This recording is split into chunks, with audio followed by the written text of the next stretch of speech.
Hi there everybody, it's Nathan again. Time for another Take 10 episode where I take 10 minutes of my day and try to draw something for myself. Like a lot of the other episodes, this will be the first time I've actually drawn anything today because it's horribly busy, so it'll be awful.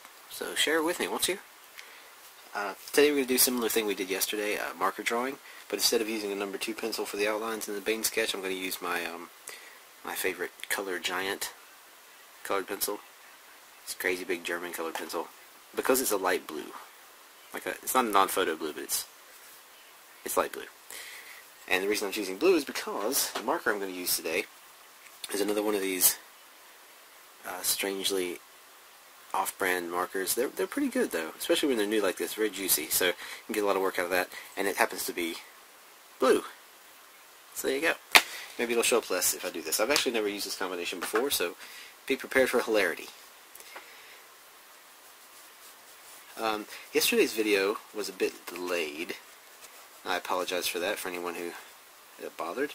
The reason it was because I usually set them rendering overnight and then upload them in the morning, leaving them rendering while I go to work. And I tried to do that this morning too, but I didn't have enough time to actually get it into YouTube before I had to leave, so I didn't get a chance to upload it to YouTube until I got home from work. And it's actually still uploading YouTube as I do this video, so we'll see how that goes. But hopefully it'll be alright. I think this thing's going to be sort of like a, I'm going to call it an ice sprite, but it's going to be a lot like a little house elf from Harry Potter or some kind of little fairy creature. But ice-based, because I've got these blue markers. Interested to see how with the graphite pencil, when you go over it with a marker, it actually locks the graphite into the paper, so you can't erase it or anything. It's almost like a sealant. This is more like a crayon, so I'm intrigued to see what that's going to do. Maybe it won't even stick very well to it. That's why you do things like this, to see how these things work out. It's also my first time sketching this guy. I should have planned it out a little better. You want to change something, and suddenly it's too late. That's cool. That's how we learn. We roll with stuff.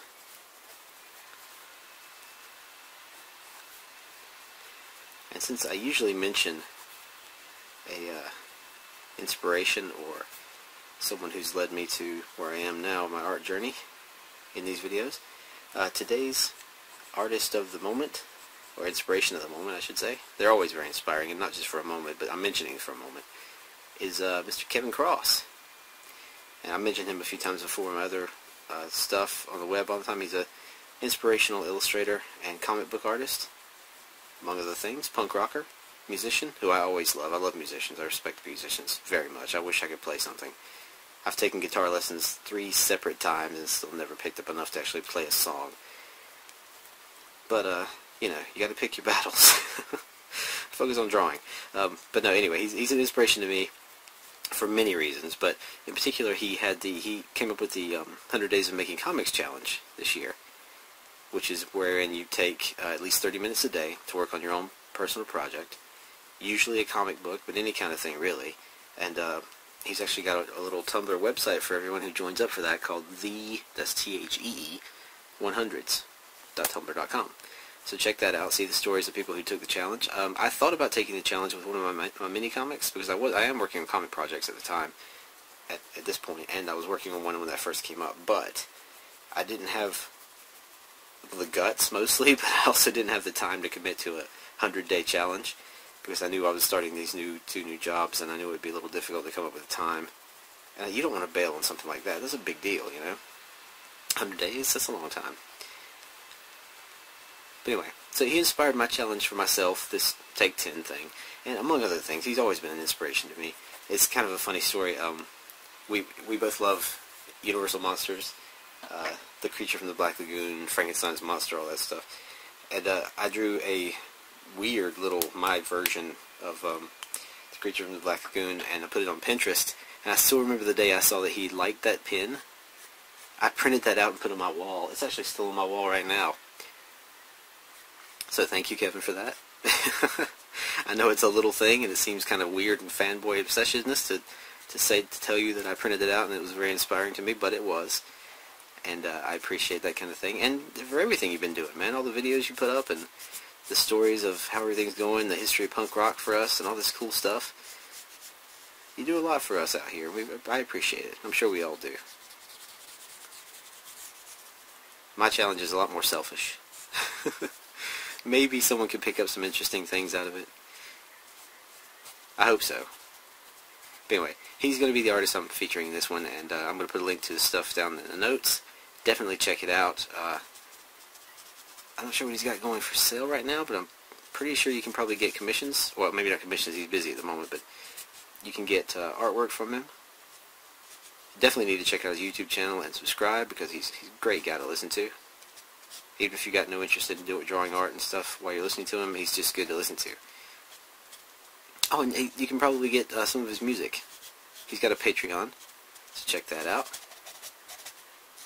I did.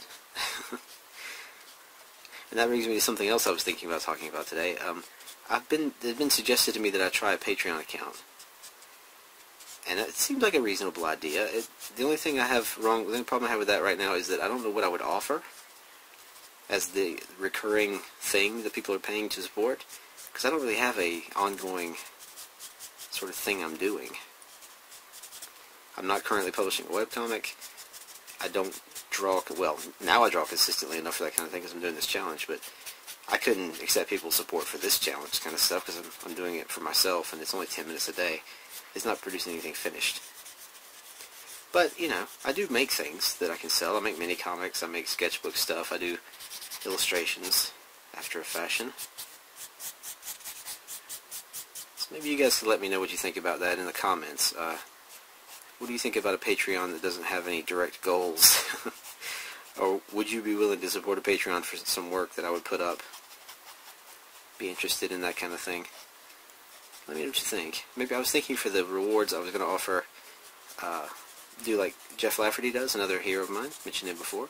He does a drawing for his Patreon supporters, and he gives away a free print. So I think I can do that kind of thing. I was going to do Patreon only discounts in my Gumroad shop, which I'm about to update and revamp. Speaking of that, if you guys want to get the mini comics that are in the Gumroad shop for the same price they are now, which is sort of pay what you like, so theoretically nothing if you feel like it, I'm going to change that pretty soon to just 99 cents, but still it's going to be up from nothing. So if you're interested in getting it, you want to try it out, completely risk-free, go ahead and check it out now. I'll put a link to the Gumroad in the show notes down there, because pretty soon they won't be totally free anymore. They'll be slightly free, depending on how much $1 is to you. And the only reason I'm doing that is because I don't mind the stuff being pay what you like. I kind of like that, actually. It's a good indication of what people think it's worth. But I think it might be important that I sort of express what I think it's worth a little bit too. And it's not a money value in this case, it's just an importance that I'm placing on it. So if I think it's worth requesting people pay money for it, then I'm showing that I care enough about it that it's important to me. And that's just my opinion at the moment. It might change. It was different before. There are plenty of really great artists that I respect, actually, that give away stuff for free as a rule. That's sort of the way they do business. But I just don't think I'm established enough to pull off that kind of thing just yet. And I think people stumbling across my work for the first time would be more inclined to take it seriously if they saw it had some kind of inherent value attached to it. And if the risk is low enough, you know, if it's only $1, maybe give it a try. I'd like people to read the comics or look at the sketchbook or whatever it is after getting it for $1 and go, you know, it was well worth $1.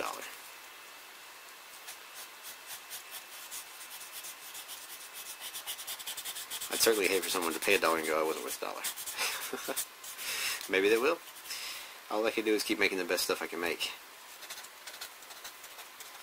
But anyway, that was just to let you guys know, because I appreciate you guys watching the videos and stuff, so you get a little inside knowledge that that's about to change. I think some things might always be free or pay what you like the coloring books I do on the holidays for the kids, Halloween especially. Those will always be pay what you like or free. because that's what I do them for, is for people to print out for their kids to have something fun to draw or color in. I've kind of discovered lately how into promoting art I am. This Classy class, so the company's called classy.com.au, and I'm teaching basic comic making, really, really basic stuff. But I really love explaining how comics work to people, or how I feel comics work, to people that don't know that much about, who've only seen like Marvel movies, and maybe read a few comics when they were a kid in the newspaper, back when there were newspapers. It's awesome to see them understand things from more of an academic perspective, and they seem to respect the medium a lot more when they've been exposed to it that way. It's sort of, it's something they don't consider on their own. And I'm no huge expert, or I'm not even an academic of any kind. I have a college degree in art, and I've been reading comics my whole life. Most of my education in comics comes from people like Kevin Cross and Jersey Droz and Rob Stenzinger and Mark Rudolph and all the other comics teachers I've had, the people I mentioned in the videos before. So I'm just passing on what I've learned. But, you know, I have learned a bit. I've done some comics. I know people who make comics. I've learned more from them than I know myself. So even if I'm not an expert, I feel like I have something to offer. And the feeling you get when you can teach people these things, and their eyes kind of light up when they understand a little bit more about how visual language works and storytelling, and that they feel like they don't have to know how to draw necessarily to convey their story in a visual mean. That's a big deal. It's a pretty powerful feeling for them and for me. So I'm really glad I had the opportunity to do that. I can't wait to teach my next class. It's up on the 19th, I think it is. I'm looking forward to that. If you guys happen to be in the Sydney area and want to learn some basics of comic making, check out classy.com.au. Look for comics, I think they call it Comics Masterclass. I didn't name it, they named it, but it's the only one there on comics, so take a look, see what you think. We get to have it at this really cool place too called the Nerd Cave. Big shout out to the Nerd Cave, nerdcave.com.au. It's kind of like it's sort of like what it sounds. It's like a gaming place where people who love miniatures games and card games, board games, video games, role-playing games, they just hang out and play games. That's it. They've got an internet cafe kind of deal set up. They've got a foosball table. They've got all kinds of bizarre card games from around the world. They've got Settlers of Catan. They've got great obscure board games. There's always someone there playing something. They're open noon to midnight, just outside Central Station, downtown Sydney, and it is great. If I had more time, I would probably live there. But as you're no doubt aware, my time be limited. Just switched over to the brush tip on this marker. It's much more control, got a sharp point. It's like using a brush pen for the ink, but it's still a marker so you can blend the edges. It's pretty nice. I like it for fine details like this. I was using the wedge tip before because it's easier to blend with. But again, since I'm just doing tones here, I'm just trying to get shadow. I wanted a little more control.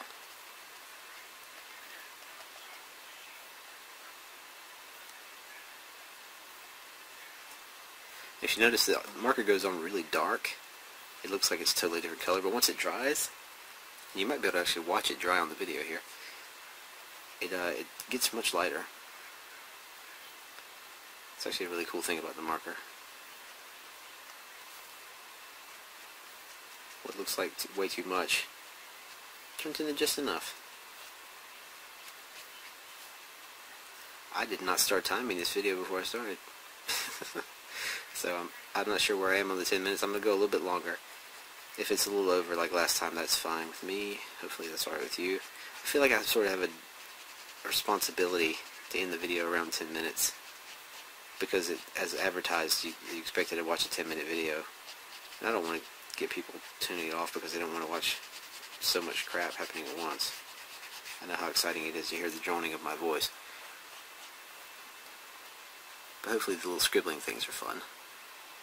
And hey, it's a fuzzy little blue elf guy. How could you not dig that?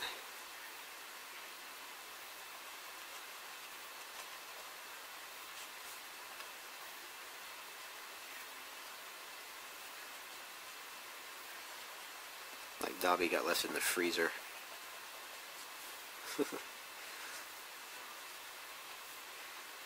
I wonder about people's influences on movies and stuff.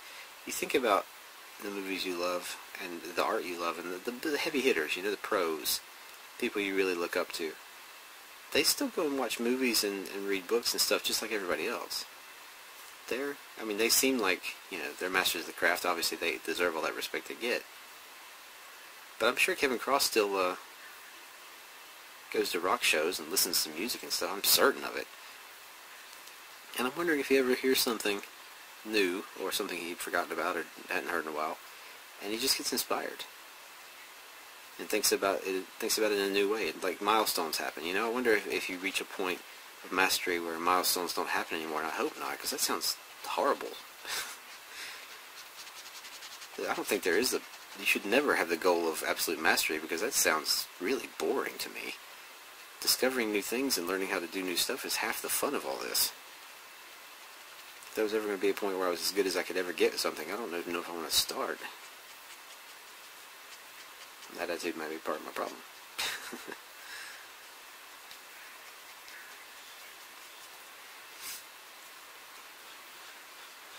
Just going through clearing more definition on what's supposed to be turned away from us. Again, I mentioned before, these markers are very forgiving because of especially when you're using one tone. I mean, this is all blue. You can only get so dark. There's only so much pigment you can lay down on top of itself here. The alcohol medium inside the marker is what rejuvenates it every time you go over it. That's how you can blend colors together. When you're using one color like this, you go over it too much, you actually end up lightening it back up because you'll start spreading the pigment out around on your paper. Once you reach that maximum pigment saturation, you're not getting any more dark out of that marker. You have to switch to a darker color. Or break out the colored pencils or something like that. That's something I'll probably do with these later. You'll see these guys again. There's bound to be a night when I come up with, I need to do the video and I haven't thought of what I'm going to do for the video. You're like, oh, well, let's finish one of those drawings. I haven't finished any of them in I don't know how long. Because 10 minutes is not enough time to finish one of these, but you can definitely start one. And I think that's what I've done here. Let's see how good my sense of time is now. When I worked at a cinema for years and years, I could always tell when the movies were going to end sort of inherently. Like, my internal clock was really good. And in the, what was it, 4 years since then? 2 years? 2 years since I actually worked at a cinema, and about 4 years since I had to use that time sense to catch movies and stuff. Because we went digital and it wasn't necessary anymore. But that sense of time is kind of atrophied a lot. It's a skill I don't have anymore.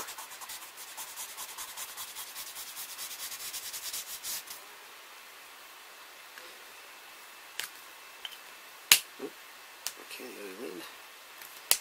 Anyway, here's hoping not only was that 10 minutes, but a useful 10 minutes.